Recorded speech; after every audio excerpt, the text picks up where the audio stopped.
Hello everyone! Today is Saturday. Ayan, dito ako sa photo booth. Kasi kailangan ko siya requirements para sa pag-renew ng aking health medical identification sa France. So, kasi before 3 months expiration date, kailangan ko siyang renew. So, dito tayo ngayon sa photo booth. Photo booth. Yun. So, ito yung mga steps. Sorry na. Nahirapan akong sa photo booth. Booth. Yan. So, ito yung mga step kung paano gawin. Yan. Kailangan lang basahin yung instruction para hindi magkakamali. So, yan. Umupo ng maayos. At tumingin ng camera. Tumingin sa camera ng straight. Ayan. Bulol-bulol yung aking salita. Pasensya na. Kasi hindi ako Tagalog Bisaya. Ayan yan. So, humanap ng magandang posture, position para maganda yung kuha ng ating pictures. Ayan. So, please set up straight daw. Ayan. 3, 2, 1, smile! Ang cute naman ng smile, Linday. Nahiya Ayan. Tinatago-tago niya yung pinakamahal niyang smile.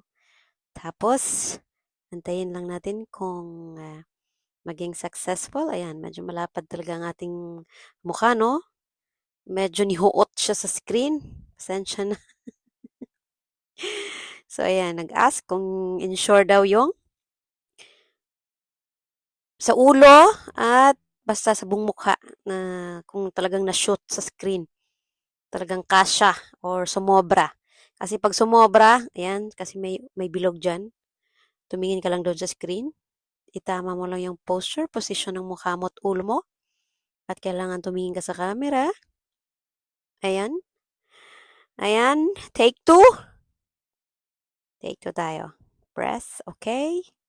Tapos, mag-ready. Ayan. Sit up straight. Look straight to the camera. 3, 2, 1. Smile. Ayaw talaga mag-smile. Mahal talaga ng smile, no? Yan. Hayaan nyo na yun kung ayaw nyo mag-smile. Basta ganun lang yun. Tapos, click natin kung saan dyan ang maganda. Ayun, yung kabila. Medyo okay yun. Ayan. So, ito namang taga-camera ko malikot yung kamay. Kaya, ayan, tuwad-tuwad yung camera. Ayan. Ulit, take 3 tayo. Take 3 ulit. Kasi namimili talaga. Yung pinakamaganda ba? Para katanggap-tanggap sa pisina.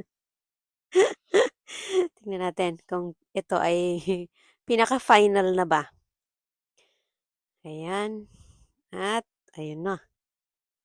Ayun, nakapili na yata si Inday. Doon tayo sa pangatlo. Aba, naka-makeup. Hindi talaga po pwedeng walang makeup kapag kaharap sa camera, no? Ayan, click natin. So, tapos na yon. Okay na yon. Nakapili na ng magandang kuha. At, sunod na steps ay tayo magbabayad na.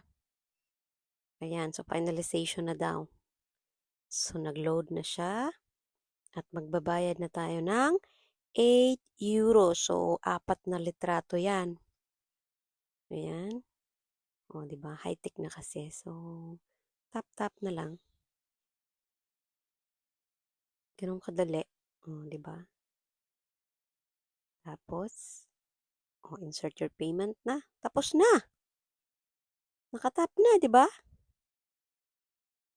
Okay. Tapos, okay. Ayan, naka-upload na. So, in progress na yon. Antay-antay na lang kung anong resulta. At, nag-print na siya. Kung ano ang lumalabas, tapos na daw. Charan! Ayan, ganda-ganda naman. Maganda lang sa camera.